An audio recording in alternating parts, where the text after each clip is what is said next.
ദിനങ്ങൾ. ഒരു പോരാളി, ഇസ്ലാമിനു വേണ്ടി പോരടിക്കാൻ പോയ ഒരു പോരാളി അവരുടെ കൂട്ടത്തിലെ ഒരു സ്ത്രീയെ കാണുന്നു. അയാൾ ചോദിക്കുന്നു, കൈഫ അസ്ലുക്കി, ഞാൻ എങ്ങനെ നിന്നിലേക്ക് എത്തിച്ചേരും? അപ്പോൾ ആ സ്ത്രീ കൊടുത്ത ഉത്തരം, അൻ തതനസ്സറ വ അൻ തസ്അദ ഇലയ്യ, നീ ക്രൈസ്തവ മതം സ്വീകരിക്കുകയും എൻ്റെ അടുത്തേക്ക് കയറി വരികയും ചെയ്യണം. ഉടനെ അയാളത് ചെയ്തു എന്നാണ്. അപ്പം അദ്ദേഹത്തെ നന്നായി അറിയുന്ന അദ്ദേഹത്തിൻ്റെ ആത്മമിത്രങ്ങൾ പിന്നീടൊരിക്കൽ അദ്ദേഹത്തോട് ചോദിക്കുന്നുണ്ട്, ഓ മനുഷ്യ, കൈഫ സലാത്തുക് വ കൈഫ ഖുർആനുക്, നിന്റെ നിസ്കാരത്തിനൊക്കെ എന്ത് പറ്റി? നീ എങ്ങനെ നിസ്കരിച്ചിരുന്ന ആളാണ്? നിന്റെ ഖുർആനൊക്കെ പൂർണ്ണമായും ഹിഫ്ളുള്ള ഒരാളായിരുന്നു നീ, നിന്റെ ഖുർആനിനൊക്കെ ഇപ്പോൾ എന്തു പറ്റി? നിന്റെ ഉള്ളിലെ വിശ്വാസത്തിന് എന്തു പറ്റിയെന്ന് ചോദിച്ചപ്പോൾ നിരാശയോടുകൂടെ അയാൾ ഉത്തരം പറഞ്ഞു എന്നാണ്, എനിക്കിപ്പോൾ വിശുദ്ധ ഖുർആനിലെ ഒരായത്ത് മാത്രമേ ഓർമ്മയുള്ളൂ, സൂറത്തുൽ ഫാത്തിഹ മുതലെല്ലാം ഞാൻ മറന്നുപോയി. റുബ്ബമാ യവദ്ദുല്ലദീന കഫറു, വിശ്വാസികൾ ചിലപ്പോഴൊക്കെ ആഗ്രഹിക്കും, ഞങ്ങൾ റുബ്ബമാ യവദ്ദുല്ലദീന കഫറു, അവിശ്വാസികൾ പലപ്പോഴും ഇങ്ങനെ കൊതിക്കും, ഞാൻ മുസ്ലിമായെങ്കിൽ എന്നിങ്ങനെ കൊതിക്കും. പക്ഷെ അവർക്ക് പറ്റൂല. അവരുടെ ചെയ്തികളും അവരുടെ ദ്രോഹങ്ങളും അവരുടെ തിന്മകളും കാരണം അവർക്ക് ഇസ്ലാമിലേക്ക് പ്രവേശിക്കാൻ കഴിയാത്ത വിധമുള്ള ഒരു മനോനിലയിലേക്ക് അവരെത്തിയിട്ടുണ്ടാകും എന്ന ഖുർആനിലെ ആയത്ത് മാത്രമേ ഇപ്പോൾ എനിക്ക് ഓർമ്മയുള്ളൂ എന്നാണ്. ഞാൻ ഈ ചരിത്രം ഇവിടെ ഉദ്ധരിച്ചത്, ഒരു അധ്വാനവും ഇല്ലാതെ ഇസ്ലാമിന്റെ വെളിച്ചം ലഭിച്ച ആളുകളാണ് നമ്മൾ. ജന്മന മുസ്ലിങ്ങളാണ്. ഇസ്ലാം ഉൾക്കൊള്ളാനും അത് ആചരിക്കാനും അത് സ്വീകരിക്കാനും വേണ്ടി ജീവത്യാഗങ്ങൾ നടത്തിയ മനുഷ്യർ ചരിത്രത്തിലുടനീളമുണ്ട്, അതിപ്പോഴും തുടരുന്നുണ്ട്. ഉൾക്കൊണ്ട വിശ്വാസം അത് പ്രകടിപ്പിക്കാനുള്ള അവകാശം ഇല്ലാതെ ഭയത്തോടുകൂടെ ജീവിക്കുന്ന എത്രയോ ആളുകളുണ്ട്. ഒരു ദിവസം ഇസ്ലാം നന്മയാണെന്നും വെളിച്ചമാണെന്നും അറിയുമ്പോൾ ആ വഴിയിൽ പ്രവേശിക്കുന്ന നൂറുകണക്കിന് ആളുകൾ ഓരോ ദിവസവും ഈ സത്യപാതയിൽ ചേർന്നുകൊണ്ടിരിക്കുന്നുണ്ട്. നമുക്കിത് അത്രമാത്രം മഹത്തരവും പ്രിയപ്പെട്ടതും ഏറെ മനസ്സിന് കുളിർമ നൽകുന്ന, തണുപ്പ് നൽകുന്ന ഒരാശയമായി ഉണ്ടെങ്കിലും ഇല്ലെങ്കിലും ആത്മഹത്യാ മുനമ്പകളിൽ നിന്ന് ആശ്വാസതീരം തേടുന്ന ആയിരങ്ങൾ ഇന്നുമുണ്ട്. അതുകൊണ്ടാണ് Islam is the fastest growing religion, ഇസ്ലാമാണ് ലോകത്തിലെ ഏറ്റവും വേഗതയാർന്ന മതം എന്ന് ഗൂഗിൾ ഇമേജ് സെർച്ച് ചെയ്യുമ്പോൾ അതിൻ്റെ ഗ്രാഫ് നമുക്ക് കാണാൻ കഴിയുന്നത്. എങ്കിൽ ഈ ഒരുപാട് അധ്വാനങ്ങളില്ലാതെ നമുക്ക് കിട്ടിയ ഈ വെളിച്ചം, നമുക്ക് ബോധ്യപ്പെട്ട ഈ വെളിച്ചം, അതിൽ തന്നെയായി മരിക്കുക എന്നുള്ളത് ജീവിതത്തിലെ നമ്മളൊക്കെ നമ്മുടെ ജീവിതത്തിൻ്റെ ഏറ്റവും വലിയ അഭിലാഷമായി കരുതുന്ന ഒരു കാര്യമാണ്. എന്നാൽ സഹോദരന്മാരെ, അതങ്ങനെ തന്നെ മരിക്കുമോ? അതല്ലെങ്കിൽ അതിനുവേണ്ട എന്തെങ്കിലും കാര്യങ്ങൾ നമ്മുടെ ജീവിതത്തിൽ നമ്മൾ നിർവഹിക്കുന്നുണ്ടോ എന്നത് നമ്മളെ ഇരുത്തി ചിന്തിപ്പിക്കേണ്ട ഏറ്റവും പ്രസക്തമായൊരു ചോദ്യമാണ്. മഹാനായ ഇമാം അഹ്മദ് ബിൻ ഹംബൽ റഹിമഹുല്ലയുടെ മരണത്തിന്റെ നിമിഷത്തെക്കുറിച്ച് രേഖപ്പെടുത്തപ്പെട്ട ചില കാര്യങ്ങളുണ്ട്. ഏറെ ഭീതിയോടെ ഏറെ പേടിയോടെ നമ്മൾ വായിക്കേണ്ട ഒന്നാണ്. ആരാ? ഇമാം അഹ്മദ് ബിൻ ഹംബൽ റഹിമഹുല്ല. നമുക്കൊക്കെ അറിയാം, ചരിത്രത്തിൽ അദ്ദേഹം കാണിച്ച ആദർശ ധീരത. ഞാൻ എൻ്റെ ഖുത്ബയിൽ ഞാൻ എങ്ങനെ പ്ലാൻ ചെയ്തിട്ടില്ലെങ്കിലും വരുന്ന ഒരു വാചകമാണത്, ഒരു സംഭവമാണത്. നമ്മൾ എങ്ങനെ പ്ലാൻ ചെയ്തിട്ടില്ലെങ്കിലും എന്തായാലും നമ്മൾ പറഞ്ഞു പോകുന്ന ചില കാര്യം ഉണ്ടാവും, നമ്മുടെ ഉള്ളിൽ അത്രയും തട്ടിയ സ്വാധീനിച്ചൊരു കാര്യം. അദ്ദേഹത്തെ ക്രൂരമായി പീഡിപ്പിച്ചു, ദ്രോഹിച്ചു, ചാട്ടവാറടികൾക്ക് വിധേയമാക്കി, ഒരു മഹാപണ്ഡിതനെ പൊതു ഇടത്തിൽ അത്രയും ക്രൂരമായി വേട്ടയാടി, അതൊക്കെ അതിജീവിച്ച് മുന്നോട്ട് പോയ വ്യക്തിയാണ് അദ്ദേഹം. പക്ഷേ മരണത്തിന്റെ നിമിഷങ്ങളിൽ, മരണത്തിലേക്ക് താൻ ഇങ്ങനെ പോകുന്നു എന്നറിയുന്ന നിമിഷങ്ങളിൽ തന്റെ ശിഷ്യഗണങ്ങളും പ്രിയപ്പെട്ടവരൊക്കെ തിങ്ങി നിറഞ്ഞ് നിൽക്കുന്നിടത്ത് അദ്ദേഹം ഇങ്ങനെ പറയാം, ബഅുത്, ദൂരപ്പോ എന്നാണ് പറയുന്നത്. അപ്പോ അദ്ദേഹത്തിന്റെ ശിഷ്യന്മാർക്കൊക്കെ സംശയം, ഞങ്ങളോട് പോകാനാണോ പറയണത് ഷേഖ്, എന്താണ്? അപ്പൊ ചോദിച്ചു, നിങ്ങൾ എന്താ ഉദ്ദേശിച്ചത്? അപ്പൊ അദ്ദേഹം പറയാ, എൻ്റെ അടുത്ത് ശൈത്താൻ വന്നിട്ട് എന്നോട് പറയാ, ഫത്തന്നി അഹ്മദേ, നീ എന്നെ പറ്റിച്ചു. ശൈത്താൻ എന്നുള്ള നിലയ്ക്ക് എനിക്കുള്ള ഡ്യൂട്ടി നിന്നെ കുഴപ്പത്തിലാക്കലായിരുന്നു, പക്ഷെ നീ എന്നെ കുഴപ്പത്തിലാക്കി, എനിക്ക് നിന്നെ തൊടാൻ പറ്റിയില്ല. അപ്പൊ അദ്ദേഹം പറയാ, ബഅുദ്, നീ ദൂരപ്പോ, നിന്നിൽ നിന്നുള്ള ഫിത്തനകളിൽ നിന്ന് ഞാൻ ഇപ്പോഴും സുരക്ഷിതനല്ല. ഈ മരണത്തിന്റെ അവസാന നിമിഷങ്ങളിൽ പോലും ഞാൻ സുരക്ഷിതനല്ല. ഞാൻ ഈ തൗഹീദിലായി, അള്ളാഹുവിന്റെ തൃപ്തിയിലായി, ലാ ഇലാഹ ഇല്ലല്ലാഹുവിന്റെ പൂർണ്ണതയിലായി ഞാൻ മരിക്കണമെങ്കിൽ നീ എൻ്റെ അടുത്ത് അടുക്കരുത്. നീ എൻ്റെ അടുത്ത് അടുക്കാതിരിക്കണം എന്ന് ആരാ പറയണ അറിയോ? ഇമാമു തൗഹീദ പറയണേ, ഇമാമു സുന്നയാണ് പറയണേ. ഇമാമു സുന്ന, അഹ്ലുസുന്നയുടെ ഇമാം എന്ന് അപരനാമമുള്ള ഇമാമു തൗഹീദ്, തൗഹീദിന്റെ ഇമാം എന്ന അപരനാമമുള്ള മഹാപണ്ഡിതനാ പറയണേ. അപ്പോൾ ഇങ്ങനത്തെ ഒരു സാഹചര്യത്തിൽ നമ്മളൊരു ഹദീസ് കൂടി ചേർത്ത് വായിക്കണം. യുസ്ബിഹുർ റജുലു മുഅ്മിനൻ, രാവിലെ ഒരാൾ വിശ്വാസിയാകും, വയുംസി കാഫിറ, വൈകുന്നേരം അയാൾ കാഫിറായിട്ടുണ്ടാകും, അയാൾ എന്നെ അറിഞ്ഞിട്ടുണ്ടാവില്ല. ഒരു വ്യക്തി അയാൾ വൈകുന്നേരം മുഅ്മിനായിരിക്കും, രാവിലെ കാഫിറാകും, രാവിലെ മുഅ്മിനായിരിക്കും, വൈകുന്നേരം കാഫിറാകും. തഹജ്ജുദ് ഉണ്ടാകും, നിസ്കാരം ഉണ്ടാകും, നോമ്പുണ്ടാകും, സദഖ കൊടുക്കുന്നുണ്ടാകും, മാസാമാസം എന്തൊക്കെയോ ഫണ്ട് ചെയ്യുന്നുണ്ടാകും. പക്ഷെ അള്ളാഹുവിന്റെ അടുത്ത് അവൻ കാഫിറായി പോവുക, അള്ളാഹുവിന്റെ അടുത്ത് അവൻ കാഫിറായി പോവുക. അതിന് കൂടുതൽ സാധ്യതയുള്ളൊരു കാലത്താണ് നമ്മൾ ഇന്ന് ജീവിക്കുന്നത്. ഞാൻ നിങ്ങൾക്ക് ജീവിക്കുന്നത് അതിനിന്ന് കൂടുതൽ സാധ്യതയുള്ളൊരു കാലത്താണ്. കാരണം കുഫർ എന്ന് പറയുന്നത്, കുഫർ നിഷേധം എന്ന് പറയുന്നത്, അത് പൂർണ്ണമായ നിഷേധം മാത്രമേ നമുക്ക് ഫീൽ ചെയ്യുള്ളൂ. എന്താ? ഖുർആൻ അള്ളാഹിന്റെ അടുത്ത് നിന്നുള്ളതല്ല എന്നാണ് വിശ്വസിക്കുക, പ്രവാചകൻ അള്ളാഹുവിന്റെ റസൂൽ അല്ല എന്നാണ് വിശ്വസിക്കുക. അപ്പൊ മാത്രമേ നമുക്കൊരു പ്രശ്നമായിട്ട് തോന്നുള്ളൂ. നിങ്ങൾ എന്നെ വളരെ ശ്രദ്ധിച്ച് കേൾക്കണം. ഇന്നത്തെ വിഷയം വളരെ ശ്രദ്ധിച്ച് കേട്ടാൽ മാത്രമേ ഇന്നത്തെ വിഷയത്തിനൊരു ഗ്രാഹ്യത ഉണ്ടാവുകയുള്ളൂ. ശൈത്താൻ സമ്മതിക്കൂല ഇന്നത്തെ വിഷയം കേൾക്കാൻ. നോക്കൂ, നിങ്ങൾ എന്താ ഖുർആന്റെ ഒരു പ്രയോഗമുണ്ട്, ആമിലത്തുൻ നാസിബ തസ്ലാ നാറൻ. ഈ ആയത്ത് അറിയാത്ത ആരാള്? ഈ ആയത്ത് സ്ഥിരമായിട്ട് ഓട്ടോ പ്ലേ ആയിട്ട് വരുന്ന സൂറത്താണ് ഇതൊക്കെ. നമ്മളിങ്ങനെ കൈയ്യട്ടി അപ്പഴും വരും ചില സൂറത്ത്, അതിന്റെ അപ്പുറത്തേക്ക് നമ്മൾ പോകില്ല, അല്ലേ? ഓട്ടോ പ്ലേ ആയിട്ട് വരുന്ന സൂറത്താണ്. പക്ഷെ ഈ ആയത്തിന്റെ അർത്ഥം നമുക്കറിയോ? ഈ ആയത്തിന്റെ അർത്ഥം നമുക്കറിയാം. എന്താ? ഇസ്ലാമിൽ വേണ്ടി അത്യധ്വാനം ചെയ്തിട്ട് പിന്നെ തസ്ലാൻ അറൻഹാമിയ നരകത്തേക്ക് പോവുക. അതാ വിഷയം. ഇസ്ലാമാന്ന് വിചാരിച്ചിട്ട് കുറെ കാര്യം ചെയ്യുക, എന്നിട്ട് അവസാനം നരകത്തേക്ക് പോവുക. അങ്ങനത്തെ ഒരു അവസ്ഥ അവിടെ ഉണ്ട്. അങ്ങനത്തെ ഒരു അവസ്ഥ ഉണ്ട് എന്നുള്ളതുകൊണ്ട് ഇഴകീറി പരിശോധിക്കണം. ഇഴകീറി പരിശോധിക്കാത്തവർക്ക്, ഇഴകീറി പരിശോധിക്കാൻ പേടിയാണ് മനുഷ്യന്മാർക്ക്. നിലനിൽക്കുന്ന വിശ്വാസങ്ങളെയും കൊണ്ടു നടക്കുന്ന അനുഷ്ഠാനങ്ങളെയും ആചാരങ്ങളെയൊക്കെ ഇഴകീറി പരിശോധിക്കാൻ പേടിയാ. എന്താ? ഇത്രയും കാലം ഉൾക്കൊണ്ടതും സ്വീകരിച്ചതും ആചരിച്ചതുമായ കാര്യങ്ങളിൽ നിന്ന് മാറി നിൽക്കേണ്ടി വരുമ്പോൾ ഉണ്ടാകുന്ന കുറെ പരിക്കുകളുണ്ട്, കുറെ ചോദ്യങ്ങളുണ്ട്, കുറെ ഭയങ്ങളുണ്ട്, കുറെ ടാഗുകളുണ്ട്, കുറെ വിളിപ്പേരുകളുണ്ട്. അതിലേക്ക് മാറ്റപ്പെടും എന്നുള്ള പേടിയാ. ആ പേടി നമ്മൾ അഴിച്ചു വെക്കണം സഹോദരന്മാരെ. കാരണം എന്താ അറിയോ? ഖുറാനിലെ ഒരു സൂറത്തുണ്ട്, സൂറത്തു നബ, അമ്മയത്താലു എന്ന് പറയുന്ന സൂറത്ത്. അതിന്റെ അവസാനത്തിൽ വല്ലാത്തൊരു ആയത്തുകൾ കാണാം. ഇന്നലിൽ മുത്തഖീന മഫാസ ഹദായിഖ വഅനാബ വകവാഇബ അത്റാബ വകഅസൻ ദിഹാഖ ലാ യസ്മഊന ഫീഹാ ലഗ്വൻ വലാ കിദ്ദാബ ജസാഅൻ മിർ റബ്ബിക അതാഅൻ ഹിസാബ. വല്ലാത്ത പ്രയോഗമാണത്. അള്ളാഹിനെ സൂക്ഷിച്ച് ജീവിക്കേണ്ട വിധം ജീവിച്ച ആളുകൾക്ക് ഇന്നലിൽ മുത്തഖീന മഫാസ, അവർക്ക് വിജയമുണ്ട്. ഇവിടെ കാണുന്നതൊന്നല്ല വിജയം. യഥാർത്ഥ വിജയം എന്താ അറിയോ? മലക്കുകൾ ഇങ്ങനെ വന്ന് തലക്കുമ്പർത്തിരിക്കുമ്പോ ഐശുവിലാണെങ്കിലും വണ്ടിന്റെ ചക്രത്തിന്റെ താഴെയാണെങ്കിലും പ്രളയജലങ്ങളുടെ മഹാ ഒഴുക്കിലാണെങ്കിലും ഇനി ആരും അറിയാതെ സ്വന്തം റൂമിൽ ഒറ്റക്ക് മരിച്ചങ്ങനെ 3 ദിവസത്തിന് ശേഷം മാത്രം ജനമറിയുന്ന മരണമാണെങ്കിലും എവിടെയാണെങ്കിലും മുത്തഖീങ്ങൾക്ക് വിജയമുണ്ട്. അവർക്കവിടെ സ്വർഗമുണ്ട്, അരുവികളുണ്ട്, അവർക്കവിടെ ഇണകളുണ്ട്. ലാ യസ്മഊന ഫീഹാ ലഗ്വൻ വലാ കിദ്ദാബ. അവരവിടെ വേണ്ടാത്തതൊന്നും കേൾക്കൂല. ഒരു ആക്ഷേപവും കേൾക്കാത്തൊരു സ്വർഗമുണ്ട്. ഒരു കള്ള ആരോപണങ്ങളും കേൾക്കാത്തൊരു സ്വർഗമുണ്ട്. വിശ്വാസത്തിന്റെ പേരിൽ, നിലപാടിന്റെ പേരിൽ ചിലപ്പോൾ പല ഇരട്ടപ്പേരും വരും, പല ആക്ഷേപം വരും. അതൊന്നും കിട്ടാത്തൊരു സ്വർഗമുണ്ട് എന്നാണ്. നമ്മൾ വളരെ കൃത്യമായി പറഞ്ഞാൽ പുതിയൊരു കാലത്ത് അതിജീവനം വലിയ വിഷയമാണ്. ഇസ്ലാമിലെ ഓരോ ചിഹ്നങ്ങളും ഓരോ അടയാളങ്ങളും ഇങ്ങനെ തീവ്രവാദത്തിന്റെ അടയാളങ്ങളായി വിശദീകരിക്കപ്പെടുന്ന കാലത്ത് അതിജീവനം വലിയ പ്രശ്നമാണ്. നമ്മുടെ ചിഹ്നങ്ങളും നമ്മുടെ നിലപാടുകളും പതിയെ അഴിച്ചു വെക്കും. 2 കാര്യം ഉണ്ടാകുക. 2 കാര്യം.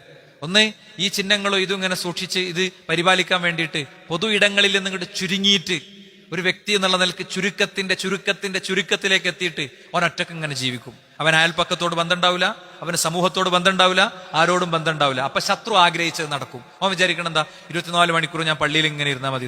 അള്ളാന്റെ റസൂൽ അങ്ങനെ ഇരുന്നിട്ടില്ല. റസൂൽ ഇരിക്കേണ്ട നേരത്തെ ഇരുന്നിട്ടുണ്ട്, ഇടപെടേണ്ട അടുത്ത് ഇടപെട്ടിട്ടുണ്ട്. അഫ്ളലുൽ മുഅ്മിൻ ആരാന്ന് ചോദിച്ചപ്പോ അല്ലദീ യുഖാലിതുന്നാസ് വയസ്ബിറു അലാ അദാഹും, അതാ റസൂൽ പഠിപ്പിച്ച്. അല്ലദീ യുഖാലിതുന്നാസ്, പൊതു ഇടത്തിൽ അയാൾ ജീവിക്കും.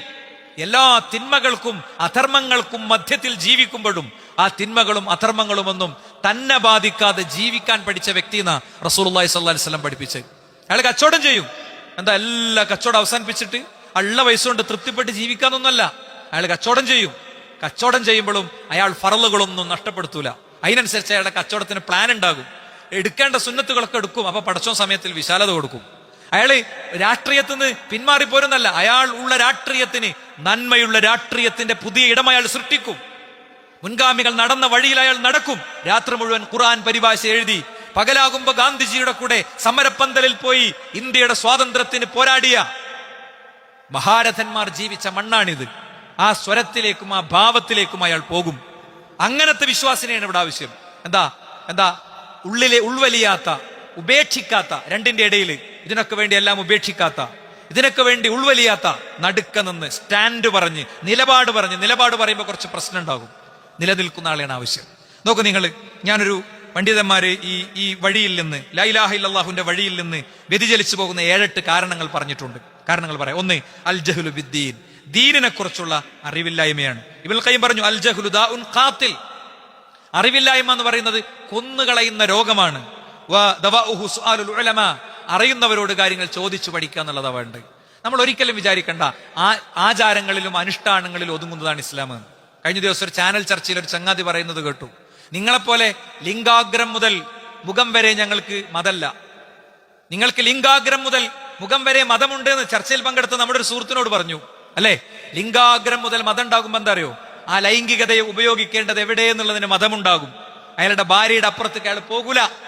അയാളുടെ മുഖം, ആ മുഖത്ത് അയാൾക്ക് അടയാളമുണ്ടാകും. ആ അടയാളം അയാളെ നിർത്തുന്ന ഒരു ഇടമുണ്ട്, അയാൾക്ക് പോകാൻ പറ്റാത്തതും ഇരിക്കാൻ പറ്റാത്തതുമായ ഇടം. ഇസ്ലാം അതാണ്. ഇസ്ലാം എന്ന് പറയുന്നത് കേവലം അനുഷ്ഠാനങ്ങളിലും ആചാരങ്ങളിലും ദൈവത്തെ പ്രതിഷ്ഠിച്ചിടത്തും എത്തുമ്പോൾ മാത്രമല്ല ഇസ്ലാം ഉള്ളത്. ഇസ്ലാം സമഗ്രമാണ്. നിങ്ങൾ എല്ലായിടത്തും ദീന് കുത്തിക്കയറ്റണമെന്ന് അറിയാം ചില ആൾക്കാർ. കുത്തിക്കയറ്റല്ല, അവിടൊക്കെ ദീനുണ്ട്. ഒരു വിശ്വാസി ഇടപെടുന്ന എല്ലായിടത്തും ദീനുണ്ട്. അവന് സ്റ്റാഫ് റൂമില്, ഓഫീസ് റൂമില്, വീട്ടില്, ബെഡ്റൂമില് ഒക്കെ വേറെ വേറെ ദീനല്ല, ഒറ്റ ദീനാണ്. ആ ദീൻ പ്രായോഗികമാണ്. ആ ദീൻ മറ്റൊരാൾക്കും ദ്രോഹം ഉണ്ടാക്കണില്ല. ഉണ്ടോ ഇസ്ലാമിൽ എന്തെങ്കിലും ഒരു കാര്യം? ഇസ്ലാമിൽ ഒരു ആചാരത്തിന്റെയും പേരിൽ തിരുവനന്തപുരത്തിന്റെ ആകാശത്തെ വായു മലിനമാണെന്ന് വാർത്ത വരൂല. തിരിച്ചു വാർത്ത വന്നിട്ടുണ്ട്. അത് വാർത്തയായി മാറൂല. കാരണം എന്താ? അതിലൊരു മുസ്ലിം എലമെന്റ് ഇല്ല. ഒരു മുസ്ലിം എലമെന്റ് ഇല്ലാത്തതുകൊണ്ട് അത് വാർത്തയാകൂല. അത്രേ ഉള്ളൂ. ഇസ്ലാമിൽ ഒന്നും അത്യാചാരങ്ങൾ ഉണ്ടാവില്ല. ഒരു അത്യാചാരം ഉണ്ടാവില്ല. ഒരാൾക്കും ബുദ്ധിമുട്ടായ ആഘോഷം ഉണ്ടാവില്ല. ഓരോ ആഘോഷത്തിലും അന്യന്റെ വയറ്റിന്റെ വിളിയും വിശപ്പും ഉറപ്പുവരുത്തിയതിന്റെ ശേഷം മാത്രമേ അവൻ ഈദ്ഗാഹിലേക്ക് പോകുള്ളൂ. അവന് അരി കൊണ്ടേ കൊടുത്തതിന്റെ ശേഷം മാത്രമേ അനുഷ്ഠാനങ്ങളിലേക്ക് പോകുള്ളൂ. അതാണ് ഇസ്ലാം എന്ന് പറയുന്നത്. പക്ഷെ അതിലൊരു പ്രൗഡ്നെസ് നമുക്കില്ല. വാനമിനൽ മുസ്ലിമീൻ, ഞാൻ മുസ്ലിങ്ങളിൽ പെട്ടവനാണ് എന്ന് അതിന്റെ അനുഷ്ഠാനങ്ങൾ, ആചാരങ്ങൾ എടുത്തു വെച്ച് പറയാൻ നമുക്ക് പറ്റുന്നില്ല. എങ്ങനെ സമൂഹത്തിൽ നിന്ന് അപ്രത്യക്ഷമാകാൻ പറ്റും? എങ്ങനെ സമൂഹത്തിൽ ആ സമൂഹത്തോട് ചേരേണ്ടതിന് പകരം എങ്ങനെ ആ സമൂഹത്തിൽ പരമാവധി ചേരാതിരിക്കാൻ പറ്റുന്ന ചില ആൾക്കാർ ഗവേഷണം നടത്തുക. പഠിക്കാന്ന് പോലും പറയാം. ഓരോ ഓതിയ കിതാബ് നോക്കി കിട്ടിയത് എന്താ? ഷെയ്ഖുൽ ഇസ്ലാമിന്റെ അഖീദത്തുൽ വാസിത്തിയ പോലും പഠിക്കും. ഭയങ്കരമായിട്ട് പഠിക്കും. പഠിച്ചിട്ടോ ഷെയ്ഖുൽ ഇസ്ലാം ഇബ്നു തൈമിയ്യ അഖീദന്റെ കിതാബും പഠിച്ച് മൂലക്കിരുന്നതല്ല. അദ്ദേഹം പോരാട്ടത്തിന്റെ അടർക്കളത്തിൽ ഉണ്ടായിട്ടുണ്ട്. പൊതു ഇടങ്ങളിൽ അദ്ദേഹം ശക്തമായി സംസാരിച്ചിട്ടുണ്ട്. അഖീദയെ ശുദ്ധീകരിച്ചിട്ടുണ്ട്. മുസ്ലിങ്ങൾക്ക് പ്രശ്നം വന്നപ്പോൾ അതിൽ ഇടപെട്ടിട്ടുണ്ട്. ഒളിച്ചോടല്ല ചെയ്തത്. കൃത്യമായ മെസ്സേജ് കിട്ടേണ്ടവർക്ക് കിട്ടണം. അപ്പോ ഒന്ന് അറിവില്ലായ്മയാണ്. അറിവില്ലായ്മ കൊണ്ട് ഖുർആൻ തന്നെ പറഞ്ഞു, വമാ യസ്തവിൽ അഅ്മാ വൽ ബസീർ, കാഴ്ചയുള്ളവനും അതേപോലെ തന്നെ കാഴ്ചയില്ലാത്തവനും ഒരേപോലെയല്ല. വലദ്ദുലുമാത്തു വലന്നൂർ, ഇരുട്ടും വെളിച്ചം ഒരേപോലെയല്ല. അതുപോലെ തന്നെ ഖുൽ ഹൽ യസ്തവില്ലദീന യഅലമൂന വല്ലദീന ലാ യഅലമൂൻ, അറിയുന്നവരും അറിയാത്തവരും ഒരുപോലെയല്ല. ഇന്നമാ യഖ്ശല്ലാഹ മിൻ ഇബാദിഹിൽ ഉലമാ, ദീനിനെ പഠിച്ചവർക്ക് മാത്രമേ എന്ത് ചെയ്യാൻ പറ്റുള്ളൂ? അള്ളാഹുവിനെ ഭയപ്പെടാൻ സാധിക്കുകയുള്ളൂ. അല്ലാത്തവർ വഖാലു ലൗ കുന്നാ നസ്മഉ നഅഖിലു മാ കുന്നാ ഫി അസ്ഹാബി സഈർ, പരലോകത്ത് 19 മലക്കുകൾ അവരെ പിടിച്ച് നരകത്ത് കിടുമ്പോൾ അവർ പറയും, പടച്ചോനെ പഠിച്ചിരുന്നെങ്കിൽ, ചിന്തിച്ചിരുന്നെങ്കിൽ. ആഴ്ചയിൽ ഒരു മണിക്കൂർ ഖുർആൻ പഠിക്കാനോ നേരം കിട്ടില്ല. ഞാൻ ഈ മിമ്പർമെന്ന് എത്ര തവണ അനൗൺസ് ചെയ്തിട്ടുണ്ട് സഹോദരന്മാരെ. ആഴ്ചയിൽ നമുക്കിവിടെ ഇരുന്ന് ഖുർആൻ പഠിക്കാൻ ഒരു ഇടമുണ്ട്. നല്ല ക്ലാസ്സാണ് നടക്കുന്നത്, മനോഹരമായ ക്ലാസ്. ആദ്യത്തെ 2-3 ക്ലാസ്സൊക്കെ നിങ്ങൾക്ക് കേൾക്കുമ്പോൾ പോരാൻ തോന്നും. പിന്നെ നിങ്ങൾക്ക് അത് മതിയും തോന്നും. ഇവിടെ എൻ്റെ സുഹൃത്തുക്കൾക്ക് അറിയാം. നമുക്ക് വേറൊരാളിലേക്ക് പോകണമെന്നൊക്കെ ചർച്ച ചെയ്ത ദിവസങ്ങൾ ഇവിടെ ഉണ്ടായിട്ടുണ്ട്. ഇരിക്കണം, നമ്മൾ പഠിക്കണം. നമ്മൾ കുട്ടിയൊക്കെ പഠിക്കാൻ സൗകര്യമുണ്ട്. ഇതൊന്നും പഠിക്കാനില്ലെങ്കിൽ ഓൺലൈനിൽ ഖുർആൻ പഠിക്കാൻ സൗകര്യമുണ്ട്, ഫിഖ് പഠിക്കാൻ സൗകര്യമുണ്ട്, ഒക്കെ ഉണ്ട്. പക്ഷേ പഠനത്തിലേക്ക് പലപ്പോഴും വരൂല. നമ്മളെ ചുറ്റുപാടുകളിൽ തന്നെയാണ് ഉണ്ടാകുക. മയ്യുരിദില്ലാഹു ബിഹി ഖൈറൻ യുഫഖിഹു ഫിദ്ദീൻ, ദീനിൽ അറിവുണ്ടാകുക എന്ന് പറയുന്നത് പടച്ചോൻ തരുന്ന ഒരു അനുഗ്രഹമാണ്. അള്ളാഹു നന്മ ഉദ്ദേശിച്ചിട്ടുണ്ടെങ്കിൽ ദീനിൽ അറിവുണ്ടാവും, അറിവിങ്ങനെ വർദ്ധിക്കുന്നുണ്ടാവും. നമ്മളെ കൊണ്ട് അള്ളാഹു നന്മ ഉദ്ദേശിച്ചിട്ടില്ല എന്നുള്ള ഭയം നമ്മുടെ ഉള്ളിൽ ഉണ്ടാകണം. ഇനി നോക്കൂ നിങ്ങൾ, രണ്ടാമത്തെ കാര്യം എന്താ? ഇത്തിബാഉൽ ഹവ, വഴിതെറ്റാനുള്ള കാരണം. യഥാർത്ഥ വഴിയിൽ ജീവിച്ച് മുഅ്മിനായി മരിക്കുന്നതിൽ നിന്നുള്ള രണ്ടാമത്തെ തടസ്സം എന്താ? ഇത്തിബാഉൽ ഹവ. എന്താ? അഫറഅയ്ത മൻ ഇത്തഖദ ഇലാഹുഹു ഹവ. സ്വന്തം ഇച്ഛയെ പടച്ചോനാക്കിയ ആളെ നീ കണ്ടിട്ടുണ്ടോ? എന്താ കാര്യം? കല്യാണം എങ്ങനെയാകണം, കല്യാണം എങ്ങനെയൊക്കെ ആകണം അവനാണ് തീരുമാനിക്കലാണ്. മഞ്ഞ കല്യാണം ഉണ്ടായിക്കോട്ടെ, പച്ച കല്യാണം ഉണ്ടായിക്കോട്ടെ, പല്ലക്ക് ഉണ്ടായിക്കോട്ടെ, കുട്ടിക്കൊരു 20,000 മറ്റേ സംഗതിയൊക്കെ കൂടെ മുഖത്ത് വാരി തേച്ചിട്ട് അന്ന് ലൊഹറുമില്ല അസറുമില്ല ഒന്നുമില്ല, അങ്ങനെ ആയിക്കോട്ടെ. ആ പെൺകുട്ടി എന്റെ കല്യാണം നടക്കണോടത്ത് റഹ്മത്തിന്റെ മലക്ക് വരണ്ടോടത്ത് ഇതൊക്കെ എന്താ? മക്കളെ വാശി പിടിക്കും, അല്ലെങ്കിൽ കല്യാണം ഇല്ലാന്നാണ് പറയും. അപ്പൊ രക്ഷിതാക്കളാണ് സറണ്ടർ ആകും. എന്നിട്ട് മൂപ്പരിങ്ങനെ മാറിക്കും. അവിടെ മുട്ടും പാട്ടൊക്കെ വരുന്നോട് കൂടെ എന്തെങ്കിലും ഈ കുട്ടിയൊക്കെ വേണ്ടി പ്രാർത്ഥിക്കണവരൊക്കെ അവിടുന്ന് പോയിട്ടുണ്ടാവും. അത് നമുക്ക് പറ്റിയ സ്ഥലമല്ല. പിന്നെ ആരാ അവിടെ ഉണ്ടാകുക? ഇതൊന്നും ഒരിക്കലും ഓർമ്മയിൽ വരാത്ത ആള്. മൂപ്പർക്ക് ആ മൊമെന്റ് ഭയങ്കര സെലിബ്രേറ്റ് ചെയ്യണം, അങ്ങനത്തെ ആൾക്കാർ അല്ലേ? അപ്പോ പടച്ചോനെ ഇലാഹാക്കണതിന് പകരം സ്വന്തം താല്പര്യങ്ങളെ ഇലാഹാക്കണവരെ നീ കണ്ടില്ലേ എന്നാണ്. വലായ തത്തബിഇൽ ഹവ, നീ ഇച്ഛകളെ പിൻപറ്റരുത്. ഫയളില്ലുക അൻ സബീലില്ലാ, അത് നിന്നെ വഴികേടിലേക്ക് എത്തിക്കുന്നതാണ്. ഫഇല്ലം യസ്തജീബു ലക ഫഅലം അന്നമാ യത്തബിഉന ഹവാഅഹും. നബിയേ, നിങ്ങൾ പറയുന്ന സുന്നത്തിലേക്കും വെളിച്ചത്തിലേക്കും വന്നിട്ടില്ലെങ്കിൽ മനസ്സിലാക്കിക്കോ, അവർ ഇച്ഛകളെയാണ് പിൻപറ്റുന്നത് എന്ന് ഖുർആൻ പറയാണ്. ഫഖലഫ മിൻ ബഅദിഹിം ഖൽഫുൻ അളാഉസ് സ്വലാത്ത്. ഇസ്ലാമിന്റെ പ്രൗഢമായ കാലത്തിന് ശേഷം ഒരു വിഭാഗം വരും. അവരെന്താ? നിസ്കാരം ഒഴിവാക്കും. വത്തബഉ ശഹവാത്ത്, അവർ ഇച്ഛകൾക്കനുസരിച്ച് ജീവിക്കും. ഓരോ കച്ചവടവും ഓരോ വീടുണ്ടാക്കലും ഓരുടെ വണ്ടി വാങ്ങലും അവരുടെ നിസ്കാരവും അവരുടെ നോമ്പും ഒക്കെ അങ്ങനെയാണ്. നിസ്കാരം എങ്ങനെ? ഓന്റെ തോന്നലനുസരിച്ച് നിസ്കരിക്കുക. അങ്ങനെ തന്നെയാണോ നിസ്കരിക്കണ്ടേ? 60 കൊല്ലം ഒരാൾ നിസ്കരിക്കും. ശരിക്കും കേട്ടോളി, 60 കൊല്ലം ഒരാൾ നിസ്കരിക്കും, ഒരു വക്ത് സ്വീകരിച്ചിട്ടുണ്ടാവില്ല എന്ന് അള്ളാഹുവിന്റെ റസൂൽ പഠിപ്പിച്ചു. എന്താ കാര്യം? ആ നിസ്കാരത്തിൽ വിദേഹത്ത് ഉണ്ടായിട്ടല്ല, പ്രവാചകൻ പഠിപ്പിച്ച നിസ്കാരത്തിന്റെ ക്രമം ഉണ്ടായില്ല എന്നാ കാരണം. അവന് മുഅ്മിനായി ജനിച്ചിട്ട് ഇസ്ലാമിലോ നിരക്കുന്ന റസൂലുള്ളാഹിന്റെ ഹദീസ്, എന്റെ വാക്കല്ല, ഇസ്ലാമിലോ നിരക്കും. പക്ഷെ ഒരു വക്ത് സ്വീകരിച്ചിട്ടുണ്ടാവില്ല. കാരണം ഓന് ഭൂമിന്റെ കച്ചവടം നടക്കുമ്പോൾ അതിന്റെ രേഖയൊക്കെ നേരെ നോക്കും. വണ്ടി വാങ്ങുമ്പോൾ തിരിച്ചു മറിച്ചും വണ്ടിന്റെ അടിയിലൊക്കെ കടന്നു നോക്കും. ഒക്കെ റെഡിയാ. പക്ഷെ ഞാൻ നിസ്കരിക്കണം, നിസ്കാരം ഞാൻ അനുഷ്ഠിക്കണം, നോമ്പ് പടച്ചോൻ പറഞ്ഞ സിലബസിന്റെ പുറത്തു പോയിട്ടുണ്ടോ എന്ന് പരിശോധിക്കൂല. അത് പരിശോധിച്ചാൽ അപ്പൊ എന്താ? അവിടെ ചില എഡിറ്റിംഗ് ഒക്കെ വേണ്ടി വരും. അതിൽ പലതും മുസ്ലിം സമൂഹത്തിൽ ഭിന്നത ഉള്ളതായിരിക്കും. ശൈത്താൻ ഒരു ഇത് കൊടുക്കുക, ഭിന്നതയെ കുറിച്ച് ഇങ്ങോട്ട് പറയണ്ട. അങ്ങനെയാണെങ്കിൽ മുത്ത് റസൂലുള്ളാഹിക്ക് വല്ലതും പറയാൻ പറ്റുമോ? ഭിന്നത പറയണം, ചിരിച്ചു പറയണം, നമ്മള് തല്ലാതെ പറയണം. നമ്മള് ഇനി തിരിച്ചു തല്ലാൻ വന്നാലും മുണ്ടാതെക്കണം, നമ്മള് അടങ്ങി നിന്ന് കൊടുക്കണം. കാരണം അവൻ അറിയില്ല, അവൻ പാവാണ്, അവൻ വികാരത്തിലാണ്. മനസ്സിലായില്ലേ? അവൻ വികാരത്തിലാണ്. ഈ സദസ്സിലേക്ക് ഒരു മുതിർന്ന ഒരു ജ്യേഷ്ഠ സഹോദരൻ, എനിക്ക് ബഹുമാനം ഒരു ജ്യേഷ്ഠ സഹോദരനോട് ചോദിച്ചു, ഈ 2 കുത്തുബ വികാരത്തിൽ കൂടി ചോദിച്ചു എന്നോട്. ഭയങ്കര ക്വസ്റ്റ്യനാണ്. നമ്മളെ കറക്റ്റ് റൂട്ടിൽ നയിക്കുന്ന ക്വസ്റ്റ്യനാണത്. എന്താ സംശയം? അപ്പോ ഒരു സംശയമല്ല, നമ്മളെ സംബന്ധിച്ചിടത്തോളം നമുക്ക് ശരിയായി ചിന്തിക്കാൻ നമ്മൾ ഇച്ഛകളെ പൂജിച്ച് നടക്കുന്നവരാണോ എന്ന് നമ്മൾ ആലോചിക്കണം. സലാസുൽ മുഹ്ലിക്കാത്ത്, 3 നശിപ്പിക്കുന്ന കാര്യങ്ങളെ കുറിച്ച് പറഞ്ഞപ്പോ ഞാനിവിടെ പറഞ്ഞിരുന്നു, ഒന്നെന്താ? ഹവയാണ് എന്ന് പറഞ്ഞിരുന്നു അല്ലെ? ഇനി നോക്കൂ നിങ്ങൾ, ഇന്നമാ ഹലക മൻ കാന ഖബലകും ബിഇത്തിബാഇ അഹ്വാഇഹിം. മുൻപ് നശിച്ച സമൂഹങ്ങളൊക്കെ നശിക്കാൻ കുറെ കാരണമുണ്ട്. അതിലൊരു കാരണം എന്താ? അവർ ഇച്ഛകൾക്കനുസരിച്ച് പോയതാണ് എന്നാണ്. ഹവ യുഅ്മി വയുസം ഫഇദാ ഗലബൽ ഹവ അലൽ ഖൽബ് അദ്ലം വറഅൽ ബാതിൽ ഹഖൻ വൽ ഹഖ ബാതിലൻ. എന്താ ഷെയ്ഖിന്റെ വാക്ക്? ഇബ്നുൽ ഖയ്യിം റഹിമഹുല്ലാഹ് പറയാണ്, എന്താ ഇച്ഛ എന്ന് പറയുന്നത്? അത് നിങ്ങളുടെ കണ്ണിന്റെ കാഴ്ച ഇല്ലാതാക്കുന്നതാണ്, നിങ്ങളുടെ കേൾവി ഇല്ലാതാക്കുന്നതാണ്. എന്താ അങ്ങനെ പറഞ്ഞ? കണ്ണ് കാണാതാവുന്നല്ല, നല്ലതൊന്നും കാണൂല, ഹക്കൊന്നും കേൾക്കൂല. പിന്നെ അവസാനം എന്ത് സംഭവിക്കും? അങ്ങനെ അത് ഇച്ഛകളെ അതിന്റെ അതിജീവിക്കുമ്പോ ഹൃദയത്തിൽ വെളിച്ചം കെട്ടുപോകും. ഹൃദയത്തിലൊരു ലൈറ്റ് ഉണ്ട്, ആ വെളിച്ചം കെട്ടുപോകും. അപ്പൊ എന്ത് ചെയ്യുന്നറിയോ? എല്ലാ നിരർത്ഥകതകളെയും സത്യമായിട്ട് തോന്നും, എല്ലാ സത്യങ്ങളും വേണ്ടാത്തതായിട്ട് തോന്നും. അതാ പറയാം, മതങ്ങൾക്ക് കുത്തിക്കയറ്റാണ്, നിങ്ങൾ എല്ലായിടത്തും മതം കുത്തിക്കയറ്റാണ്. എന്താ എത്ര പോകുന്ന കുട്ടികളൊന്നും തട്ടടാതെ എന്നോട് പോയാൽ എന്താ കുഴപ്പമെന്നൊക്കെ ചോദിക്കുമ്പോൾ നമുക്ക് തോന്നുന്നു ശരി തന്നെയല്ലേ, ഇങ്ങനെയൊക്കെ ബലം പിടിക്കണം. പിന്നെ ഒരു ഡയലോഗും കൂടി ഫിറ്റ് ചെയ്ത് തരും, ഇത് ഫാസിസത്തിന്റെ കാലമാണ്, മറക്കണ്ട. എന്താ 5 ഡയലോഗ് അറിയൂ? ഈ ഫാസിസം നമ്മൾ ഇതിനിങ്ങനെ മുണ്ടാതെന്നാല് അപ്പൊ ഇത് സെറ്റിലായി, ഏക സിവിൽ കോഡല്ല, സെറ്റിലായി. അപ്പൊ അടുത്തെടുക്കും. അപ്പോഴും നമ്മൾ പറയും ഫാഷിസമാണ്, മുണ്ടാതെക്കണ്ട. ഫാഷിസത്തിനുള്ള ഉത്തരം മൗനമല്ല, വിവേകമുള്ള സംഭാഷണമാണ്. എന്റെ വാക്കുകൾ ശരിക്കും ശ്രദ്ധിക്കണം. പിടുത്തം കൊടുക്കാത്ത സംഭാഷണമാണ്, വൈജ്ഞാനിക സംവാദമാണ്. അതിനോട് വരൂല. അതുകൊണ്ടാണ് രാജ്യത്തിന്റെ പ്രധാനമന്ത്രി മര്യാദയ്ക്ക് ഒരു പത്രസമ്മേളനം പോലും നടത്താത്തത്. ഈ യാഥാർത്ഥ്യം നമ്മൾ ഉൾക്കൊള്ളണം. ഇത് ഉൾക്കൊണ്ടാൽ കൃത്യ PM ശ്രീയിൽ ഒപ്പിട്ടു കേരളം. എന്താ സംഭവിക്കാൻ പോണേ? വാഷ് ഔട്ട് ചെയ്യപ്പെടാൻ പോവാണ്. നമ്മൾ ഇത്രയും കാലം പഠിച്ചതൊക്കെ ഇതൊരു പൊളിറ്റിക്കൽ ടോക്കായി ആർക്കെങ്കിലും തോന്നുന്നുണ്ടെങ്കിൽ ഇത് വിശ്വാസത്തിന്റെ ബാധ്യത ആയതുകൊണ്ടാണ് പറയണേ. ഈമാനിനെയും വിശ്വാസത്തെയും ബാധിക്കണതാ കയറാൻ പോണത്. രാജ്യത്തിന്റെ ചരിത്രമാണ് മായ്ക്കപ്പെടാൻ പോണത്. ചെറിയ വിഷയമൊന്നല്ല.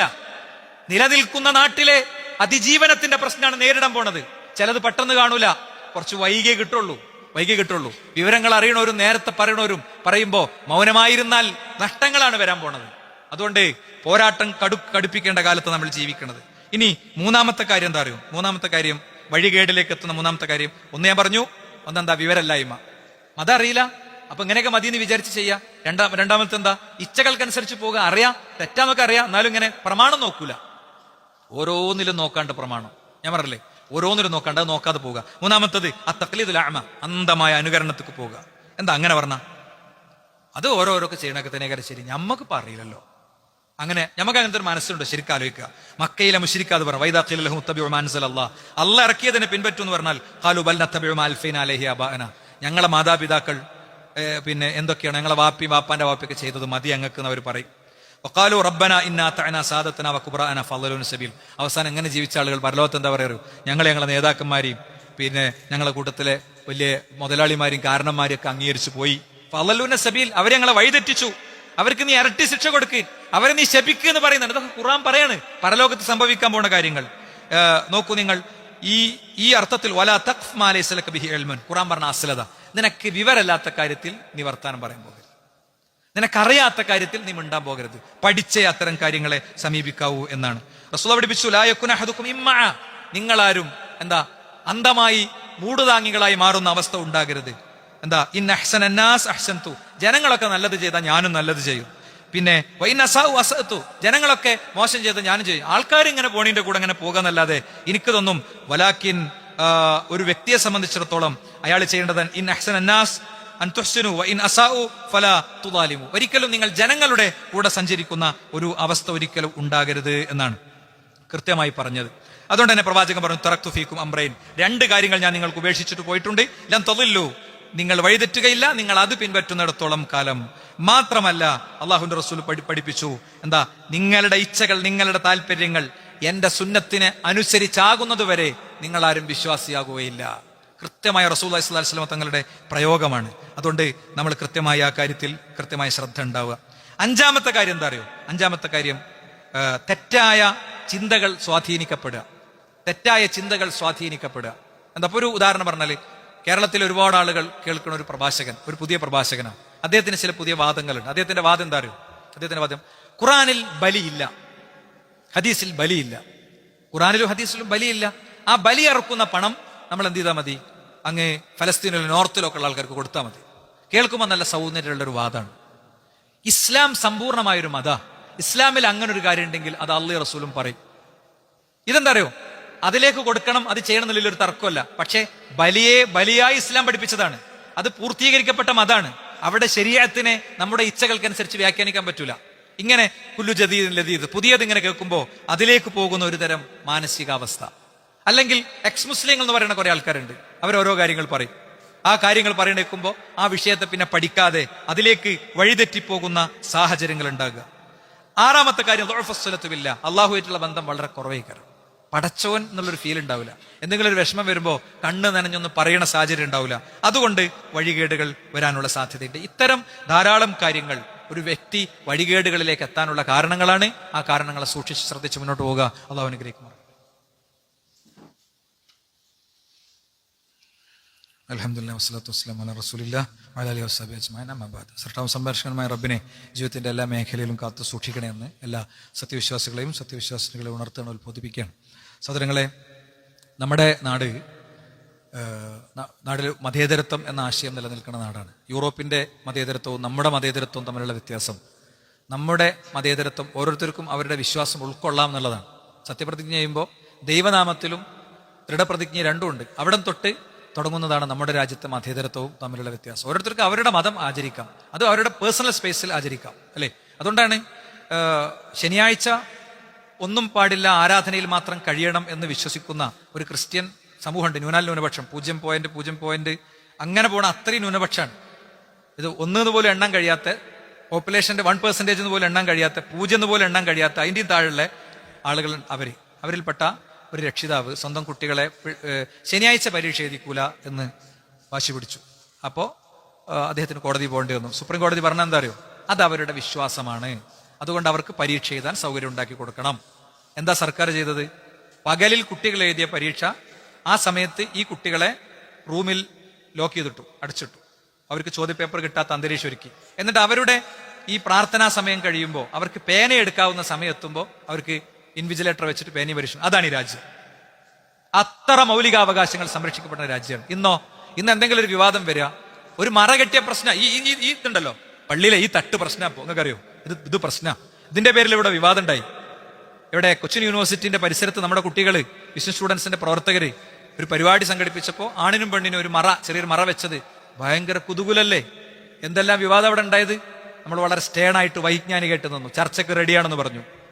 ചാനലുകൾ അങ്ങോട്ട് വിളിച്ചു പറഞ്ഞു ചർച്ചയ്ക്ക് റെഡിയാണ്, ചർച്ച വെച്ചോളി വരാന്ന് പറഞ്ഞു. കാരണം ഇതിന്റെ പിന്നിൽ, മറക്ക് പിന്നിൽ ഒളിക്കണ വേറെയും കുറെ കാര്യങ്ങളുണ്ട്. അപ്പൊ പുതിയ കാലത്ത് ഈ വിഷയത്തെ നമ്മൾ വൈജ്ഞാനികമായി അഭിമുഖീകരിക്കണം. കാരണം ഇവിടുത്തെ മഹാഭൂരിപക്ഷം വരുന്ന മനുഷ്യർ ഇത് അംഗീകരിക്കണവരാ. ഇവിടുത്തെ ഫാഷിസം അവർക്ക് പിന്നെ എന്താ, ഉത്തരേന്ത്യയിലാണെങ്കിൽ എന്താ ഒരു പള്ളി, ആ പള്ളിൻ്റെതായ ശിവലിംഗം ഉണ്ടെന്ന് അറിയും, നേരെ കോർട്ട് പോകും, അത് പര്യവേഷണം നടത്താനുള്ള പേപ്പർ വാങ്ങും, പള്ളി ഹലാസ്. നമ്മളെ നാട്ടിലേ പറ്റൂല. അപ്പൊ മുസ്ലിം വിശ്വാസങ്ങൾ ഓരോന്ന് എടുക്കുക, അതിൽ കുതൂഹലം ഉണ്ടാക്കുക. അവിടെ വൈകാരികമായിട്ട് പ്രതികരിക്കുന്നത് പ്രശ്നം, അവരെ തെറി വിളിക്കുന്നത് പ്രശ്നം. നമ്മൾ വളരെ വൈജ്ഞാനികമായിട്ട് ഇതിന്റെ ഓരോ ഡാറ്റകളും സമൂഹത്തിൽ കൊടുക്കുക എന്നുള്ള ചെയ്യേണ്ടത്. ഞാൻ ഖുതുബി തന്നെ ഞങ്ങളോട് പറയണേ, ഡയലോഗ് എന്നുള്ളൊരു സീരീസ് കഴിഞ്ഞ 5 വർഷം മുമ്പ് നമ്മൾ ആരംഭിച്ചിട്ടുണ്ട്. ഒരു വർഷത്തിൽ 2-3 നടക്കുക. അതിപ്പോൾ 11ാമത്തേതിലേക്ക് പോവുകയാണ്. നാളെ 4 മണിക്ക് അരീക്കോട് വെച്ചത് നടക്കുക. നമ്മൾ എടുക്കുന്ന വിഷയം ഇതാണ്. ഇത്തരം ചില വിഷയങ്ങൾ 5 മണിക്കൂറിൻ്റെ ഒരു കൃത്യമായ ഒരു പാക്കേജ് പ്രഖ്യാപിച്ചിരിക്കുകയാണ്. അത് പരമാവധി ആളുകളിലേക്ക് എത്തണം. നിങ്ങളൊക്കെ അത് വീക്ഷിക്കണം. അവിടെ പോയി വീക്ഷിക്കാൻ പറ്റുന്ന ഒരു വീക്ഷിക്കണം. അല്ലെങ്കിൽ നമ്മളെ പള്ളിയുടെ ഗ്രൂപ്പിൽ എൻ്റെ ലിങ്ക് വരും. പൂർണ്ണമായിട്ട് പരിപാടി കേൾക്കണം. അത് ഒരിക്കലും മൊത്തം സമൂഹത്തിൻ്റെ ആണ്. നമ്മുടെ ഒരു ബാലൻസിങ് ഉണ്ട് നമ്മുടെ രാജ്യത്തിന്റെ. എന്താ, അത് മതലയനമല്ല, അത് മനുഷ്യ സൗഹാർദ്ദമാണ്. നിങ്ങളെ വിശ്വാസം ഞാനും എൻ്റെ വിശ്വാസങ്ങളും എടുക്കണം. ഒരു ഹിന്ദുവിന്റെ വിശ്വാസം മുസ്ലിമും, മുസ്ലിമിന്റെ വിശ്വാസം ഹിന്ദു എടുക്കണമല്ല. രണ്ടു കൂട്ടർ അവരുടെ വിശ്വാസത്തിൽ നിന്നുകൊണ്ട് തന്നെ അവർക്ക് ചിരിക്കാനും ചേരാനും ഒത്തുകൂടാനും പറ്റും. അതാണ് നമ്മൾ ഉൾക്കൊണ്ട നിലപാട്. ആ നിലപാടിന് വേണ്ടിയിട്ടുള്ള ഒരു പരിശ്രമമാണ്, അത് നിലനിർത്താനുള്ള പരിശ്രമമാണ്.